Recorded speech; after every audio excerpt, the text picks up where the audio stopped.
साहब और हमारे रहमत नगर के भी उम्मीदवार मजलिस इत्तेहाद मुस्लिमीन के सुनने वाले बुजुर्गों, नौजवान साथियों और मेरी इज्जत इमाम पर्दा नशीन माँ और बहनों, हज़रात, ये इंतखाबी जलसा है और बल्दी इंतखाबात 1 दिसंबर को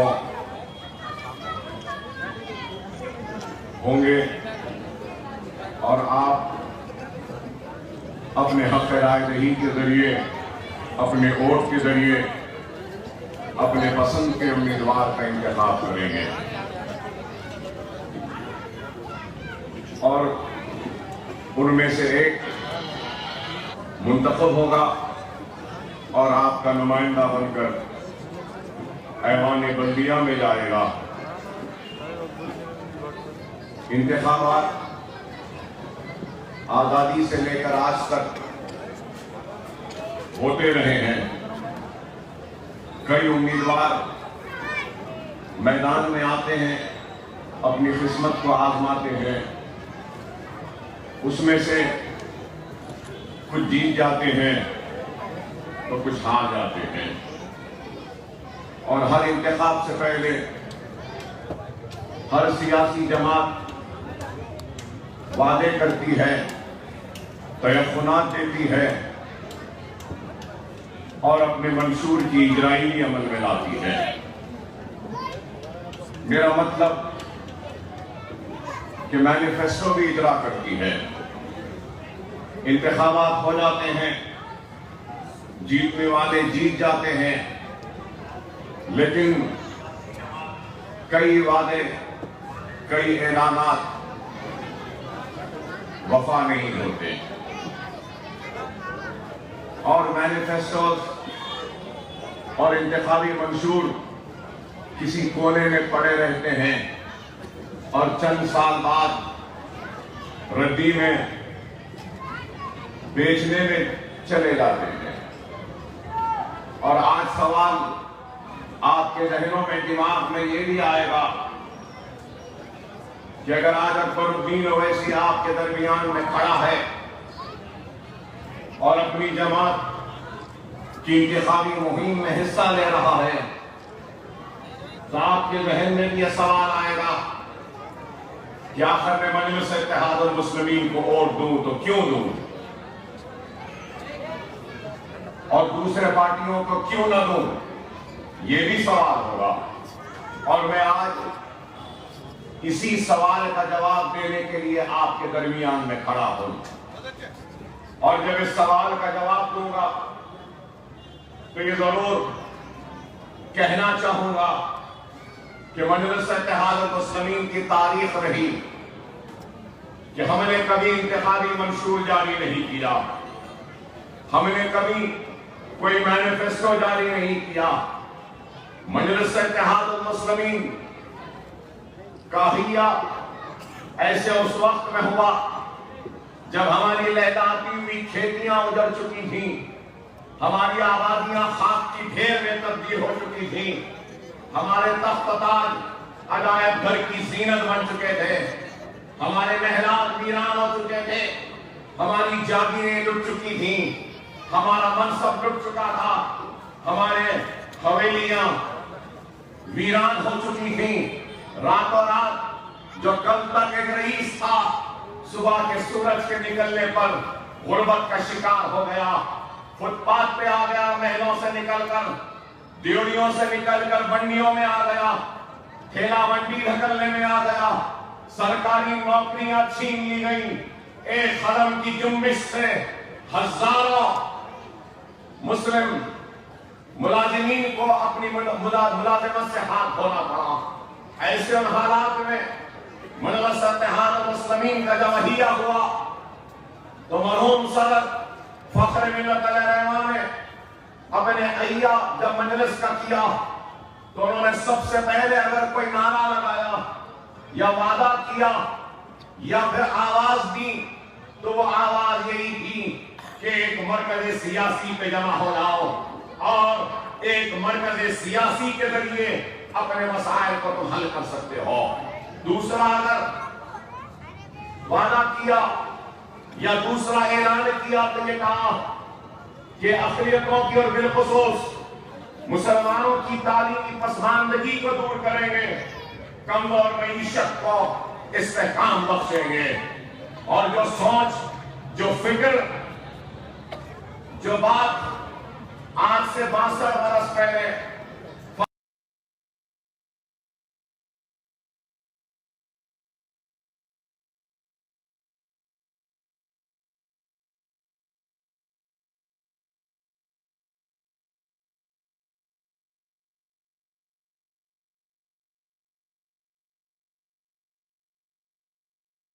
आज भी उसी सोच, उसी फिक्र, उसी पैगाम को लेकर आज नकीब मिल्लत बैरिस्टर असदुद्दीन ओवैसी साहब की क़यादत में भी यही काम कर रही है।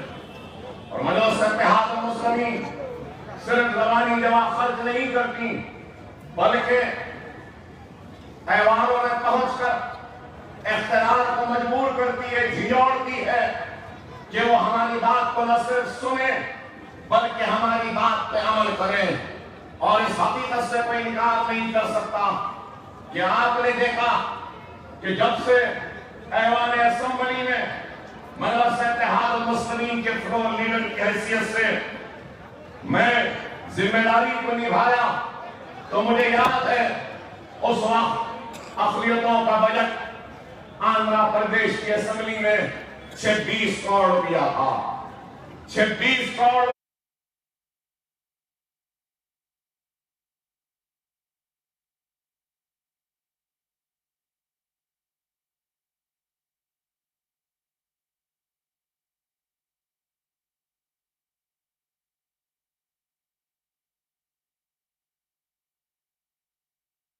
दिया था बजट। और जब मैं खारिज मजलिस ऐवान असेंबली पार्टी बना आंध्र प्रदेश में, तो उस वक्त बीसीज को स्कॉलरशिप थी, एससीज को स्कॉलरशिप थी, एसटी को थी, लेकिन मुसलमानों को नहीं थी।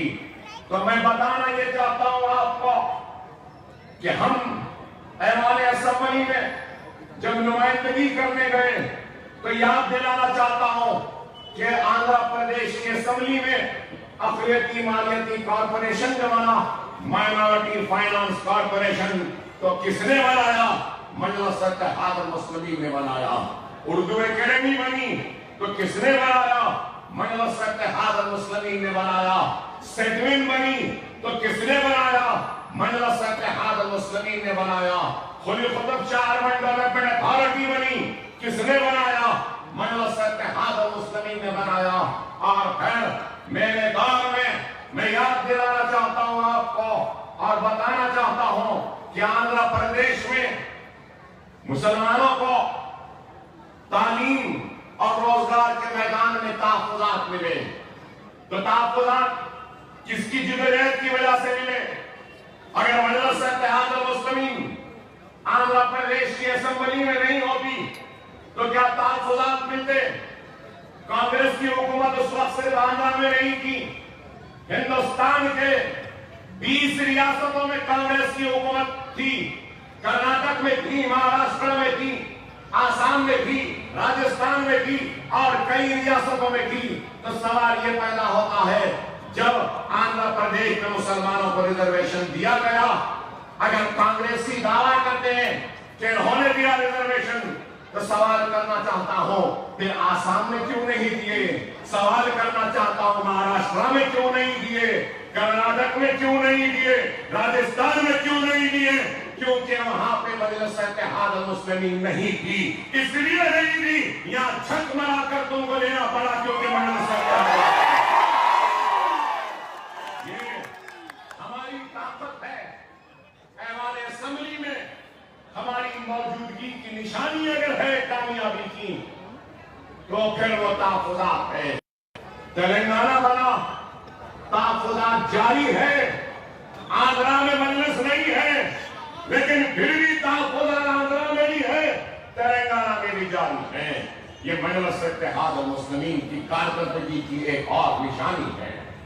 मैं याद दिलाना चाहता हूं कि ऐवान असेंबली में खड़े रहकर मैं बहस कर रहा था और मैं 2-3 घंटे तक ऐवान असेंबली में नरेंद्र मोदी गुजरात की हुकूमत है। राजशेखर रेड्डी बेचैन हो गए और उठे और कहा, अकबर मुझे मोदी से मिला दे, अकबर मुझे मोदी से। मैंने कहा, रेड्डी साहब अगर आप में और मोदी में फर्क है तो ऐलान कर दो आज यहाँ पे इस ऐवान में कि बीसी को जितनी स्कॉलरशिप है, एससी को जितनी स्कॉलरशिप है, एसटी को जितनी स्कॉलरशिप है, वो मुसलमान को भी नहीं। ऐलान कर दो तो मैं मानूंगा कि आप वाकई में राजशेखर रेड्डी है, मोदी नहीं है। मुझे याद है ऐसे हाथ उठाए और बोले, अकबर उठे फौरन और बोला कि मुझे नहीं मालूम कि आंध्रा में बीसीज को स्कॉलरशिप मिलती है, एससीज को, एसटीज को, लेकिन मुसलमान को नहीं मिलती, मुझे नहीं मालूम। मैं ऐवान में ऐलान करता हूं कि on par with SC, STs और बीसीज मुसलमानों को भी स्कॉलरशिप दी जाएगी। आप बताओ, आज तक वो सिलसिला जारी है। नीट एग्जाम हो या एमसेट एग्जाम हो या ईसेट हो या कोई भी एग्जाम में आप क्वालिफाई कर लीजिए, गवर्नमेंट काउंसलिंग में चले जाइए, गवर्नमेंट में काउंसलिंग में सीट अलॉट होती है तो एमबीबीएस मुस्लिम स्टूडेंट की फीस हुकूमत देती है, बीई की फीस देती है, एमबीए की देती है, एमसीए की देती है, फार्मेसी की देती है, नर्सिंग की देती है, फिजियोथेरेपी की देती है, लॉ की देती है, आर्किटेक्चर की देती है। हर कोर्स की फीस हुकूमत अदा करती है। सालाना 800 करोड़ रुपया सिर्फ फीस में दिया जाता है मुसलमान बच्चों की तालीम के लिए। क्या ये मजलिस का कारनामा नहीं? अरे हमने काम किया और आज भी बताओ, ऐवान असेंबली में खड़े हो जाते हैं तो वक्त के चीफ मिनिस्टर को हमारी बात पर सुनने पर हम मजबूर करते हैं। और क्यों मजबूर करते हैं?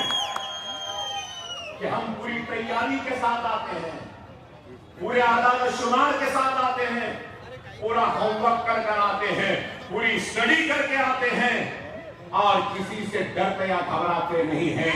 इस वजह से अकबरुद्दीन ओवैसी ला इलाहा इल्लल्लाह मुहम्मद रसूलुल्लाह कलमा पढ़ने वाला मुसलमान है।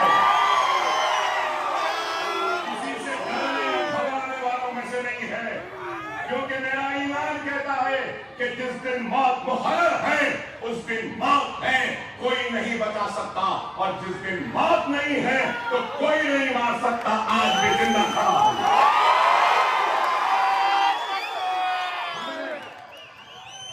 मसाइल को हल करवाया, चाहे राजशेखर रेड्डी का दौर हो या फिर उसके बाद हो, अल्लाह हमारी जबान की लाज रखता रहा।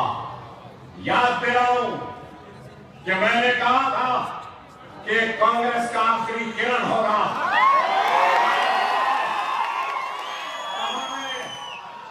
गुमनामी में है, नहीं मालूम कहां चला गया। नरसिम्हा राव की मौत पर खड़े रहकर कैसी तकरीर की थी, दुनिया ने देखा। डरे और घबराए बगैर हमने हक को अदा किया। बाबरी मस्जिद को शहीद करने वालों के खिलाफ हमने आवाज बुलंद की ऐवान असेंबली में। तमाशाई बनकर अल्लाह के घर को शहीद करने वाले उस नरसिम्हा राव के हमने किस तरीके से धज्जियां उड़ाई ऐवान असेंबली में, आज भी तारीख बनकर है। या कोई कर सकता है, कह सकता है? अरे वो हिम्मत। आज ये शादी मुबारक कल्याण लक्ष्मी कौन लाए? लोग बोलते टीआरएस लाई, नहीं। राजशेखर रेड्डी के दौर में अकबरुद्दीन ओवैसी मजलिस इत्तेहाद मुस्लिमीन ने इज्तिमाई शादियों का आगाज करवाया था ऐवान असेंबली में बहस कर और हमारी वजह से इज्तिमाई शादियां होती थी राजशेखर रेड्डी के दौर में। तेलंगाना बनने के बाद पहली तकरीर में मैंने कहा कि इज्तिमाई शादियों में आकर दूल्हों को बैठने में शर्मिंदगी होती है, बच्चियों को शर्मिंदगी होती है, आप इनको दीजिए, ये सबसे बड़ा मसला है। तो उसके बाद हमारे मुतालिबे पर शादी मुबारक की स्कीम का आगाज हुआ। आज भी है शादी मुबारक, हमने किया। शादी मुबारक छोड़िए, उर्दू को दूसरी सरकारी जबान का मौका दिलवाया। किसने दिलवाया? मदरसा इत्तेहाद मुस्लिमीन ने दिलवाया। इस्लामिक सेंटर के लिए 10 एकड़ की जमीन के लिए लड़कर दिलाए कौन? हम दिलाए। अनीसुल गुर्बा की जमीन कौन लड़कर लिए? हम लिए। अनीसुल गुर्बा यतीम खाना तामीर हो रहा है, किसने करवाया? हमने करवाया। बेगमपेट टास्क फोर्स ऑफिस को पुलिस वालों से खाली करवाकर हमने वक्फ बोर्ड के हवाले करवाया। किसने? मजलिस ने। आप बताओ, हजरत बाबा शरफुद्दीन साहब की पहाड़ी की जमीन किसने दिलवाई? मजलिस इत्तेहाद मुस्लिमीन ने। आज हम पर इल्जाम कि हम क्या करें? अरे अगर हम नहीं होते तो फिर ऐवान असेंबली में हमारा कोई पूछने वाला नहीं होता, हमारे ऊपर आवाज उठाने वाला नहीं होता। आंध्र प्रदेश के टूटने के बाद, आंध्र प्रदेश बनने के बाद क्या कोई हमारी आवाज सुनाई देती है? आंध्रा में, आंध्रा की असेंबली में कोई हमारी मसाइल पे आवाज उठाता है? क्या हमारे हक के लिए कोई लड़ रहा है? लेकिन तेलंगाना में आज हम हैं जो लड़ते हैं, चाहे वो आलेर का एनकाउंटर भी क्यों ना होने दो, खड़े रहकर बात करने वाले का नाम अकबरुद्दीन ओवैसी मजलिस इत्तेहाद। सीएए एनआरसी पर करारदाद मंजूर करवाई। हिंदुस्तान के किसी असेंबली में ऐसी करारदाद सीएए एनआरसी पर नहीं हुई जो करारदाद तेलंगाना असेंबली में हमने मंजूर करवाई। हालिया असेंबली में सेक्रेटेरिएट की मसाजिदें शहीद हुई थी। कैसा लाए? ऐसा लाए घेरे में, बहस कुछ और थी, लेकिन लाए मस्जिद का मामला। क्या चीफ मिनिस्टर खड़े होकर ऐवान में वादा नहीं किया कि मस्जिदों को बनाऊंगा, दोनों मस्जिदों को बनाऊंगा, एक नहीं, और 1400 गज जमीन मसाजिदों के लिए देने का ऐलान किया।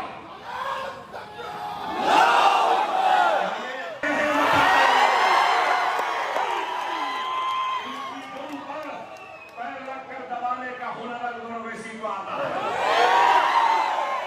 और जब चाहे बैठते हैं, जब चाहे उठाते हैं। हम डरने या घबराने वालों में से नहीं है। आप बताओ, अरे आज इंतखाबात हो रहे हैं, मगर अफसोस शहर हैदराबाद के हकीकी मसाइल कोई बात ही नहीं कर रहा है। हैदराबाद का सबसे बड़ा मसला अगर कुछ है तो बेरोजगारी का। हैदराबाद की आवाम का सबसे बड़ा अगर कोई मसला है तो पोल्यूशन का है। आप जाके पंजागुट्टा हैदराबाद के चौरस्ते के पास एक व्हाइट शर्ट पहन के ठहरे रह जाओ, 1 घंटे में शर्ट का कॉलर अस्तीने काले हो जाते हैं। हैदराबाद का मसला साउंड पोल्यूशन है, तो बस फिर कब पहुंचते हैं नहीं मालूम, कब वापस आते हैं नहीं मालूम, घंटों ट्रैफिक जैम में फंसते हैं। हैदराबाद के कई मसाइल हैं, लेकिन आज कोई इन मसाइल पे बात नहीं कर रहा। कोविड आया, गरीब परेशान रहा। गांधी हॉस्पिटल की क्या हालत थी मैं नहीं बोलूंगा, दुनिया जानती है। क्या उस दवाखाने को बेहतर करना हुकूमत की जिम्मेदारी नहीं? क्या उस्मानिया दवाखाने को बनाना जिम्मेदारी नहीं? और दवाखाने गरीबों के इलाज के लिए करना क्या नहीं? कोविड के वक्त में आरोग्यश्री में कोविड को लेना क्या हुकूमत की जिम्मेदारी नहीं थी? क्या लिए? एक गरीब अपना सब कुछ बेच दिया कोरोना से लड़ने के लिए, अपने वालिद को, अपनी वालदा को, अपने भाई को, अपने घर वालों को बचाने में इन्होंने कुछ किया। अरे आज मैं पूछना चाहता हूं, इंतखाबात में चीफ मिनिस्टर केसीआर साहब, आपने वादा किया था, बेरोजगारी का भत्ता देंगे, याद है ना आपको? 3016 रुपये। कोरोना के बाद दुकानें बंद हो गई, ये तूफान आया, सैलाब आया, लोगों के घरों में पानी चला गया, तो बोलते हैं नहीं तालाबों पे इंक्रोचमेंट हुआ, तालाब ऐसे हो गए। हां हुआ, गरीब को क्या मालूम? एक मासूम जाकर जमीन दिखी, खरीद लिया। हुकूमत का काम तालाबों के जमीनों को, तालाबों के पुस्तों की हिफाजत करना, ये ना काम। हुसैन सागर कट्टा, ये हुसैन सागर हुसैन शाह अली रहमतुल्लाह अलैह का बनाया हुआ कितने एकड़ पर था? जब बनाया गया तो 4700 एकड़ पर था। कितना? 4700। आज कितना है? 700 एकड़ पर तोड़ने आते। मैं चैलेंज करता हूं, जो उन समाधियों को भी निकाल कर फेंको, देखते हैं तुम में हिम्मत है क्या?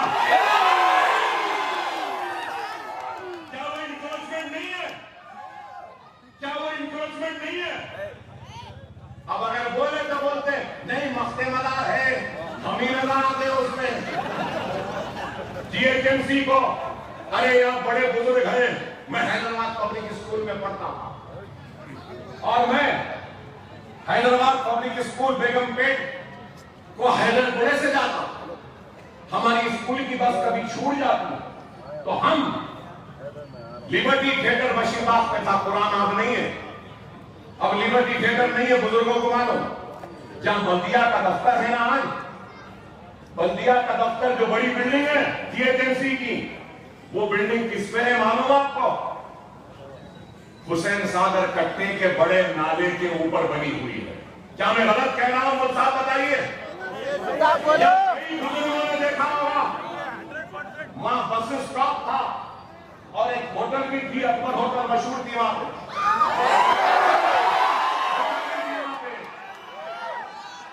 और वहां पे बस स्टैंड था। इतना खूबसूरत, मैं कह रहा हूं, इतना खूबसूरत। सिकंदराबाद कट्टे में गेट नहीं थे, पहले गेट नहीं थे, खुद ब खुद एक लेवल पे पानी आया तो बहता था। बड़ा ऐसा ऊपर से ऐसा चट्टान पत्थर खूबसूरत, जब भी पानी भर जाता था तो ऐसा पानी ऊपर से नीचे गिरता था, इतना खूबसूरत दिखता था कि हम खड़े रहते थे, मैं और असद साहब घंटों तक देखते थे। इतना खूबसूरत पानी गिरता हुआ, बहता हुआ जाता था। कहां गया वो नाला? किधर गया वो नाला? आज गरीब के घर को तोड़ने आते, आप जो नाले पे बनाए उसका क्या? जो सिकंदराबाद कट्टे पे हुकूमतों ने कब्जा किया उसका क्या? 117 बरस में बारिश नहीं हुई, इतनी बारिश हुई, लेकिन फिर भी गंडी पेट का दरवाजा एक भी नहीं खुला। तो पानी जा रहा कहां? किधर जा रहा? Outer ring road, catchment area पूरा बंद कर दिए, मुंडा कर दिए हिमायत सागर, उस्मान सागर को। और आप बोल रहे नहीं मैं गोदावरी से लाके पानी डालूंगा। क्यों डालते? जिसका पानी वो आने दो ना, वो पानी जो रोक दिया गया उसको वापस ला लो। गोदावरी कृष्णा से पानी लाके डालने की जरूरत नहीं है। मूसा नदी का डैम, इतनी बारिश हुई मूसा नदी से आगे बढ़ने के बाद मूसा नदी के गेट खुल नहीं रहे थे तो तोड़ना पड़ा उन गेटों को। हाँ बताओ, इंतखाबात हो रहे हैं तो सिर्फ ये बातें वो बातें, एक कोरा सर्जिकल स्ट्राइक करूंगा तो एक हथेली में जन्नत बिछा दो, बता रहे मैं ऐसा कर दूंगा, वैसा कर दूंगा, 20,000 लीटर माफ कर दूंगा, ये कर दूंगा। अरे जो लॉकडाउन में लाइट के बिल बड़े बड़े आए हैं, पहले उसको माफ करो।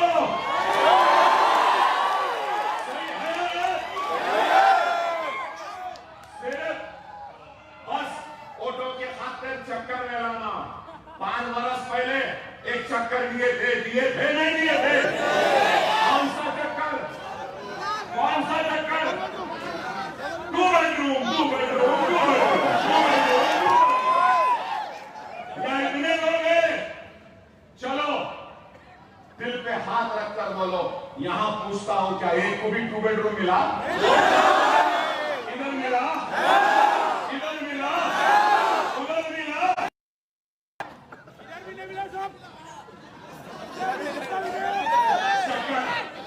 चक्कर खिलाएंगे, सब लाइन लगी है। क्या 2 बेडरूम दरखास्त, 2 बेडरूम दरखास्त कलेक्टर ऑफिस पे लाइन वहां बिक रही, टीआरएस के दफ्तर पे धरने फॉर्म भरने के। क्या 2 बेडरूम मिला? कब मिलेगा? कब लेने वाले? सिर्फ यही, बस खुद भी करो, खिलाओ लोगों को। अब हमको नहीं खिला सकते, उस वास्ते हमसे लड़ते हैं। देखिए, as per intensive house hold सर्वे, मेरा सर्वे नहीं, केसीआर साहब तेलंगाना हासिल करने वाले, तेलंगाना के महात्मा केसीआर, तेलंगाना के चीफ मिनिस्टर केसीआर, उनका सर्वे बोल रहा है 6,10,000 फैमिलीज को के सर्वे में एलिजिबल पाया गया, जिनको 2 बेडरूम का घर देना दिए। अब बोल रहे 1 लाख बनाए। अरे बाबा, 5 वर्ष पहले 6 लाख आए थे, अब अगर कराएंगे तो 10 लाख होना पड़ेगा। कहां से देंगे? मैं बोला था, ऐरागड्डा में मेरी राजी हुई थी 5 वर्ष पहले, मैं बोला था ये धोखा है, मैंने कहा था। तो नहीं दे सकते, बोले नहीं हम देंगे, 12 लाख घर दिए तो बनाएंगे। अरे बाबा, 5 साल हो गए, 5 साल हो गए, क्या बने? भत्ता मेरा आपको मालूम है, कोविड के बाद में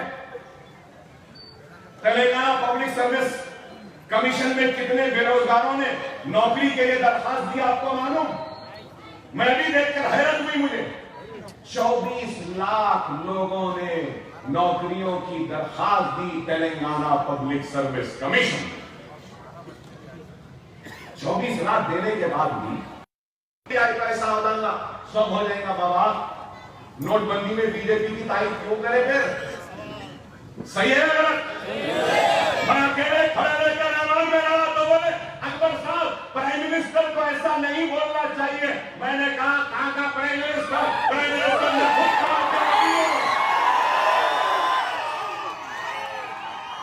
नहीं बोलना है, बड़ा अच्छा काम है, ब्लैक मनी बचेगा, ऐसा होगा।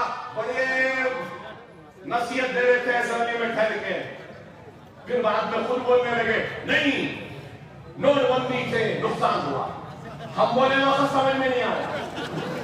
जीएसटी का बिल लाए, जीएसटी का बिल लाए, ऐलान में मैं खड़े होकर कहा डिवोल्यूशन के फंड स्टेट को कब आएंगे? नहीं मिलेंगे। आप जीएसटी में सही मत करो, स्टेट का नुकसान है, फाइनेंसेस का नुकसान है, हमको नहीं मिलेगा। तो उठ के बोले अकबर साहब, आप फिक्र मत करिए, यही जुमला, अकबर साहब आप फिक्र मत करिए, हमारा पैसा कहीं नहीं जाएगा, हमारा पैसा आ जाएगा। आया? क्या बोले मोदी सरकार? मोदी बोले जीएसटी का पैसा नहीं मिल सकता, कोविड की वजह से पैसे नहीं है, खजाना खाली है, हमारे पास कुछ भी नहीं है, खर्च ले लो। खर्च भी लेना, खर्च का इंटरेस्ट भी लेना। आप बोलो, आप बताओ, और फिर तेलंगाना हासिल करने वाले काबिल, और फिर हम कुछ बोले तो अकबर साहब ऐसा बोले, अकबर साहब वैसा बोले। अरे भाई, गलत क्या बोल रहा हूं? आप बताइए। स्टेट के मफाद की बात कर रहा हूं, लेकिन नहीं, आज से बातें अजीब हंसी आती है मुझे। हकीकी मसाइल पे कोई नहीं बोलने वाला। इन्होंने हम ये स्ट्राइक कर देंगे, हम वैसा कर देंगे, हम ऐसा कर देंगे। अरे वाह बाबा, हकीकी मसाइल पर से तवज्जो मत हटाओ। वोट मांगना है तो मसाइल की बुनियाद पर वोट मांगो, आवाम के दुख और तकलीफ के वादे पर वोट मांगो, आवाम के तकलीफ के साथ रहने पर वोट मांगो, आवाम के बुनियादी सहूलतों को मुहैया करने पर वोट मांगो। पानी पिलाने पे वोट मांगो, बनाने पे वोट मांगो, प्लेग्राउंड बनाने पर वोट मांगो, दवाखाने बनाने पर वोट मांगो, सीवरेज सिस्टम को ठीक करने पे वोट मांगो, स्ट्रॉन्ग वाटर ड्रेन पे वोट मांगो, बेरोजगारी को दूर करने पे वोट मांगो। नहीं, क्या है, हम उनको ऐसा कर देंगे, हैदराबाद को वैसा कर देंगे, मजलिस ऐसा मजलिस वैसा। अरे मजलिस इत्तेहाद मुस्लिमीन अपने काम के बुनियाद पर वोट मांगो। ऐवान असेंबली में हमने काम किया, बेशक यहां से हमारा एमएलए नहीं, आज नहीं है, मेरा ईमान है इंशाअल्लाह आने वाले कल में हमारा एमएलए होगा।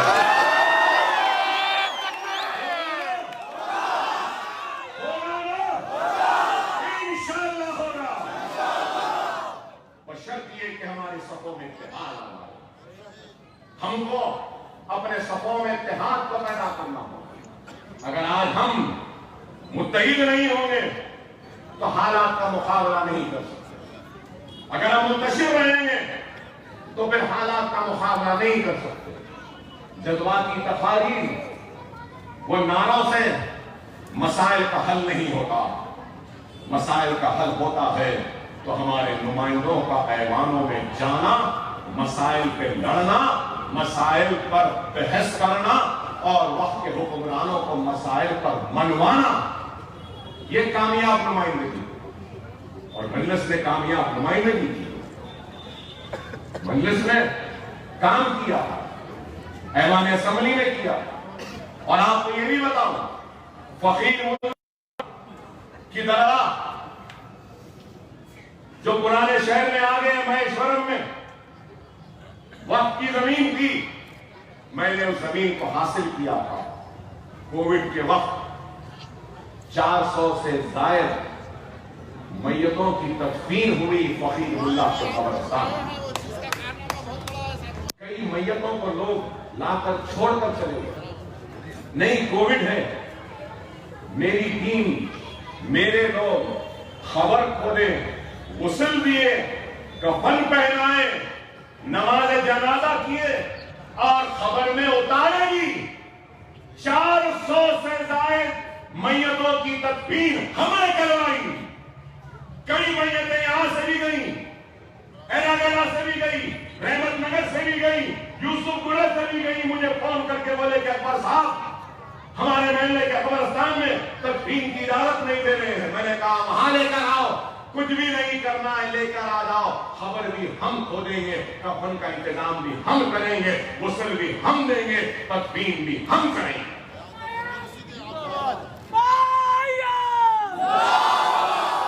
अरे हमने काम किया, सिर्फ बातें या जबानी जमा खर्च नहीं की। और आज भी मैं कह रहा हूं, खड़े रहकर ये वो बोल देना बड़ा आसान है, लेकिन मैं बास कमबख्तों का नाम भी नहीं ले रहा हूं, नहीं लेना चाहता हूं, उनको अहमियत भी देना नहीं चाहता। कोई अहमियत नहीं है उनकी। मेरी जबान से उनका नाम लेकर मैं उनको अहमियत देकर मुकाबले में उतारना नहीं चाहता।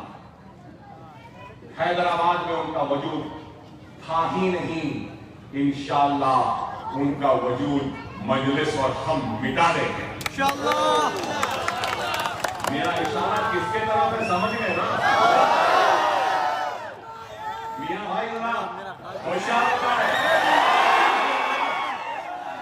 समझे ना? हाँ, मैं नहीं करूंगा जिक्र चाहवा नहीं। खैर, ये जरूर कहूंगा कि खुदारा वक्त और हालात को देखो कि हालात किस तरफ करवट ले रहे हैं। हमारा दुश्मन पूरी सरोसामानी के आलम में आगे बढ़ रहा है और कोई मौका खोना नहीं चाहता।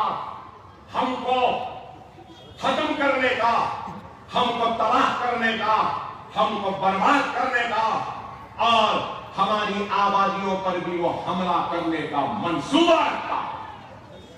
ऐसे हालात में, ऐसे मंसूबों का क्या हम जज्बाती तकारीरों से मुकाबला कर सकते हैं? नहीं मेरे भाई, याद रखो, याद रखो, हालात का मुकाबला हम अगर कर सकते हैं तो एक मरकज़ सियासी पर आने से कर सकते हैं। हालात का मुकाबला हम इत्तेहाद से कर सकते हैं। हालात का मुकाबला हम इनफरादियत से नहीं कर सकते हैं, इज्तिमाइयत से कर सकते हैं। हालात का मुकाबला हम जमात के परचम तले आकर कर सकते हैं। और अगर ऐसे हालात आएंगे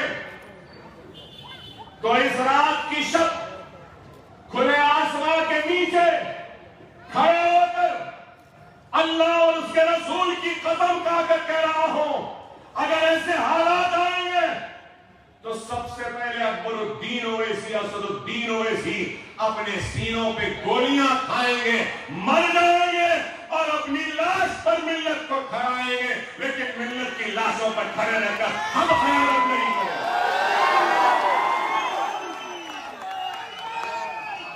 मैं मरने तैयार हूं, मैं गोली खाने तैयार हूं आपके लिए, मैं हथकड़ियां पहनने तैयार हूं आपके लिए, पैरों में बेड़ियां पहनने तैयार हूं, जेल में जाने तैयार हूं आपके लिए। मगर मेरी आपसे सिर्फ एक ही दरखास्त है, मेरी हिम्मत आप है, मेरी ताकत आपका इत्तेहाद है, मेरा जुनून आपकी दुआएं है। आपका इत्तेहाद होगा, आपकी दुआएं होगी और आपके मरकज़ सियासी में वाबस्तगी होगी। और आप अगर मेरा साथ देंगे तो खुदा की कसम हम दुनिया से नहीं डरेंगे, दुनिया हमसे डरेगी।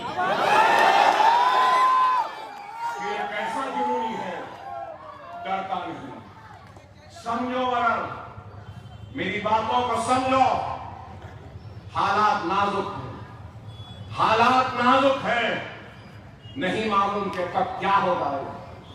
खुदा अपनी जमात से वाबस्ता हो जाओ, कोई नहीं है हमारे लिए लड़ने वाला, कोई नहीं है हमारे हक पे आवाज उठाने वाला।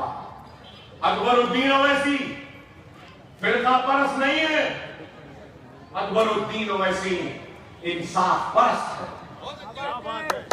और अकबरुद्दीन ओवैसी इंसाफ मांग रहा है तो उनके लिए जो हिंदुस्तान में सबसे पीछे है। अकबरुद्दीन ओवैसी इंसाफ मांग रहा है तो उनके लिए जो सरकारी नौकरियों में जिनका तनासुब कम है।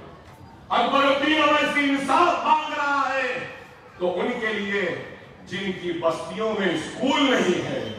अकबरुद्दीन ओवैसी इंसाफ मांग रहा है तो उनके लिए जो SC ST से भी पीछे है। अकबरुद्दीन ओवैसी इंसाफ मांग रहा है तो मेरे बस्तियों में खुशहाली के लिए। अकबरुद्दीन ओवैसी इंसाफ मांग रहा है तो मेरी माँ और बहन के लिए। अकबरुद्दीन ओवैसी इंसाफ मांग रहा है उन बच्चों के लिए जिनको पढ़ने के लिए स्कूल तक मुहैया नहीं, उनके बस्तियों। क्या सच्चर कमेटी ने नहीं कहा कि मुसलमानों की बस्तियों में स्कूल नहीं? बहैसियत अवामी नुमाइंदा मेरी जिम्मेदारी है। और जिम्मेदारी क्या है?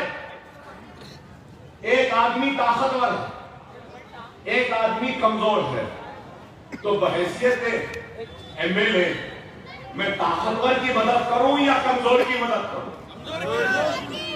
तो हिंदुस्तान में सबसे कमजोर कौन है? कौन है? मुसलमान है। तो मैं उस कमजोर मुसलमान के हाथ को थामकर दूसरों के बराबर लाकर खड़ा करने का काम कर रहा हूं। ये गुनाह नहीं है। क्या ये गुनाह है?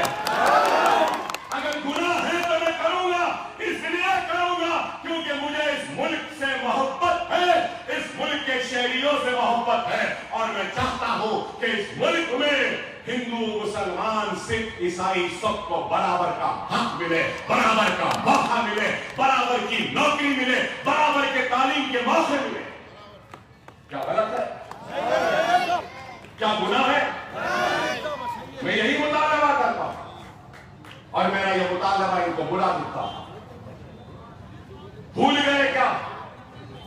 अरे अकबरुद्दीन ओवैसी ने पुराने शहर की बोनाल की सबसे मशहूर मंदिर लाल दरवाजे की मंदिर के लिए चीफ मिनिस्टर से नुमाइंदगी कर 10 करोड़ रुपया मंजूर करवा कर लाया।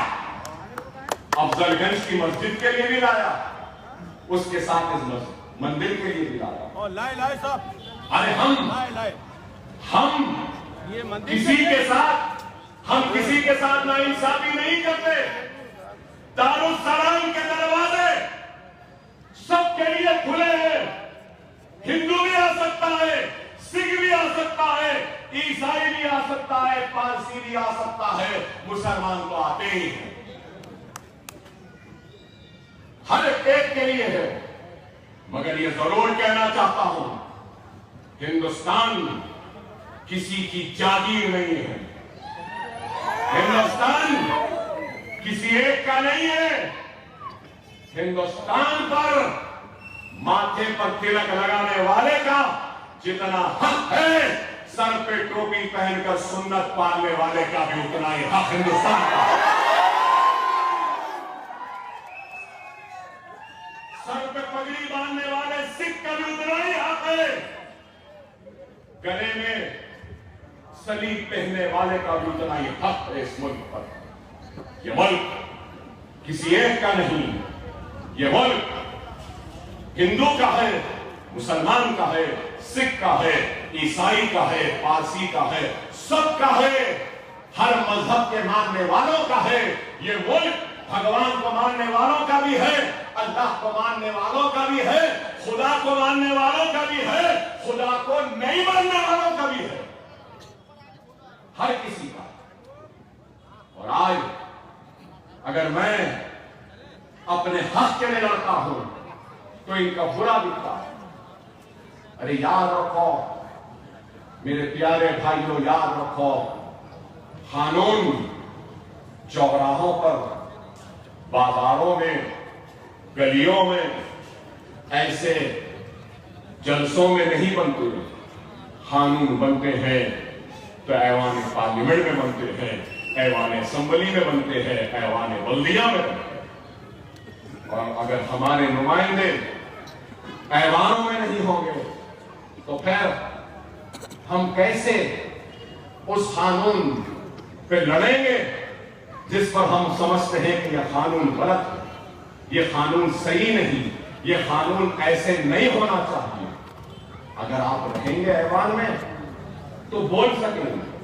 और जमहूरियत में याद रखो, अपने नुमाइंदों की मौजूदगी से ताकत का अंदाजा होगा।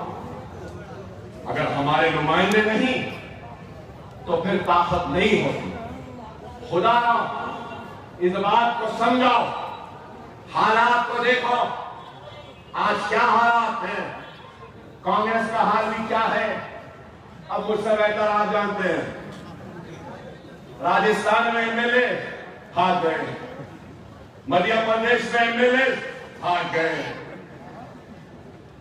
कर्नाटक में एमएलए हार गए। अगर कोई खुल गया, तेलंगाना में भी भागे ना, यहां भी भागे। आप बोलो, वो कांग्रेस जो आवाम के वोट लेकर उनके वोट की हिफाजत नहीं कर सकती, उनको वोट देना अक्लमंदी है क्या? आप तो सुनो, कोई भरोसा नहीं है। आप वोट देंगे, जीतेंगे, नहीं मालूम किसकी गोद में जाके बैठ जाएंगे। ये याद हो रहा है, हर जगह ये हाल है। और फिर इल्जाम मजलिस मजलिस मजलिस ऐसा, मजलिस वैसा।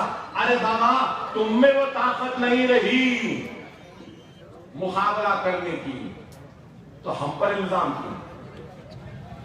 अरे आप बढ़ो आगे, मुकाबला करो, किसने रोका? लेकिन मैं एक बात जरूर कहूंगा मेरे भाई, अब ये सामने रॉयल हेयर स्टाइल, उसके बाजू स्टाइल लेडीज टेलर, सही है ना? और ये अल प्रिंस जनरल स्टोर। अब जनरल स्टोर चलाना जनरल स्टोर वालों को मालूम, सही है या नहीं? लेडीज टेलर को मालूम कि लेडीज की कटिंग कैसा है, सीना कैसा अच्छा करना उनको मालूम। ये हेयर स्टाइल है, इनको मालूम कैसा बाल काटना, कैसा स्टाइल करना। अब अगर हेयर स्टाइल करने वाला रॉयल हेयर स्टाइल बोलेगा नहीं, लेडीज के कपड़े मैं सीता तो वहां बैठी है लेडीज, बताइए क्या हजम सही सी सकता है कपड़े? अब आपको, अब उसके बाद में लेडीज टेलर बोलेंगे नहीं बाल मैं काटूंगा, तो अब टेलर बाल अच्छे काटेगा या फिर हजम काटेगा? जनरल स्टोर वैसी है मेरे भाई। सियासतदान को करने दो, सनतकार को चलाने दो, कारोबार बिजनेसमैन को चलाने दो, सहाफी को करने दो, तिजारत ताजिर को करने दो, वकालत वकील को करने दो, डॉक्टर को करने दो। हमारा हिसाब ऐसा हो गया, शाम होते ही चबूतरे पे बैठते और पूरे उस पर तफरा, ऐसा नहीं करना था, वैसा नहीं करना था, वहां क्यों गए, वहां से क्यों लड़े? अरे हमारा काम हम करेंगे, आपका काम आप करो। गलत है क्या बोल रहे हो आप मेरी बात? जिसका काम नहीं जाने ना, मगर हमारा अजीब मिजाज है, नहीं मैं सहाफी हूं, मैं बिजनेस में कामयाब हूं, जनरल स्टोर एक खोला था 4 हो गए, दर्जी की एक दुकान थी अब 10 हो गए, तो लिहाजा अब मैं दर्जी से हटके सियासत पे तबसरा करूंगा। किस पे करना बाबा? मंजलिस पे करूंगा, असदुद्दीन ओवैसी पे करूंगा, अकबरुद्दीन ओवैसी पे करूंगा। नहीं ऐसा नहीं ऐसा करना था, वैसा नहीं वैसा करना था, वहां क्यों गए, यहां क्यों गए? अरे भाई सियासी जमात सियासत में हिस्सा नहीं लेगी तो क्या एनजीओ की जमात हो? आप बोलो, इंतखाब नहीं लड़ो, जमहूरियत को मजबूत ना करो, जमहूरियत का हिस्सा ना बनो। अरे जमहूरियत का हिस्सा बना हो तो इसलिए आवाज में खड़ा रहता हूं, तो हर कोई डरता है। मिनिस्टर चिट्ठी देते हैं, अकबर भाई रहम करो, सवाल मत करो। अगर खतरनाक तकरीर है तो बोलते भाई माफ कर दो, जरा कम कर दो, क्यों? अरे ताकत है ऊपर बताइए, नीचे से आया। ये सर अकबरुद्दीन ओवैसी का सर नहीं है, ये सर आपका सर है, इसमें इज्जत आपकी है, इसमें गुरूर आपका है। अगर ये सर झुकेगा तो मेरे भाइयों के झुकने के बराबर है, ये सर कट जाएगा, लेकिन अल्लाह उसके रसूल की कसम कभी किसी के सामने नहीं झुकेगा सिवाय अल्लाह के, क्योंकि ये सर अब मेरा नहीं रहा, ये सीना मेरा नहीं, ये सीना मेरे भाइयों का सीना है, ये कभी दबेगा नहीं, ये बड़े ताब के साथ आपके साथ ऐसे चौड़े रहकर दुश्मन से आंख में आंख मिलाकर बात करेगा, क्योंकि ये आपका सर है, ये आपकी इज्जत है, आपका विहार है, आपकी शान है, आपकी शौकत है, आपकी अजमत है। हम आपकी अजमत के साथ सौदा नहीं कर सकते, हम आपकी शान को नीचा नहीं झुका सकते। वह बहरहाल वक्त और हालात को समझिए, पैरा गड्ढा से नहीं, मजलिस के उम्मीदवार हैं और रहमत नगर से भी मजलिस के उम्मीदवार हैं, इनका निशान पतंग है। बहरहाल मजलिस इत्तेहादुल मुस्लिमीन मेरी जमात नहीं है, सिर्फ मेरे भाई ये आपकी भी जमात, इस जमात को आपने हमने मिलकर बनाया, मैंने अकेले नहीं बनाया। और अहला गड्ढे से मेरी बहुत पुरानी मोहब्बत है, निस्बत है कहूंगा, नौजवानों को नहीं मालूम, मैं एमएलए बनने से पहले अहला गड्ढे में आके बैठता था, शाम में बैठता था, घंटों बैठता था, फिरता था। और अहला गड्ढा मेरे लिए नया नहीं है, ये अलग बात है कि सेहत की वजह से, मसरूफियत की वजह से, जिम्मेदारी की वजह से नहीं आ पा रहा हूं, लेकिन ये जरूर कहूंगा आधी रात को बुलाओ अकबरुद्दीन ओवैसी आपके दरमियान में है। ये ना समझे कि आपने मुझे वोट नहीं दिया, मैं आपका एमएलए नहीं। अरे अगर किसी ने वोट नहीं दिया है तो उसने हाथ उठाकर दुआ की अकबरुद्दीन ओवैसी के लिए। जितना वोट देने वाले का हक है उतना ही हक अकबरुद्दीन ओवैसी पर हाथ उठाकर दुआ करने वाले का। मजलिस आपकी जमात है, मजलिस का निशान पतंग है। बेहतरीन करने तो सालार डाले थे इस पतंग को, सालार के डाले हुए कन्नों की पतंग है। खिला दिए असद साहब, महाजनाब अकबर साहब सुन दिए। हाथ में जोर है, बस झुकाना है। पंडे को भी साफ, कवर को भी साफ और गाड़ी को भी पतंग पतंग पतंग इंशाल्लाह जीत के जश्न में इंशाल्लाह आऊंगा। मीम न्यूज़ वेब की ताज़ा तरीन खबरों के लिए लाइक करें, सब्सक्राइब करें हमारा यूट्यूब चैनल।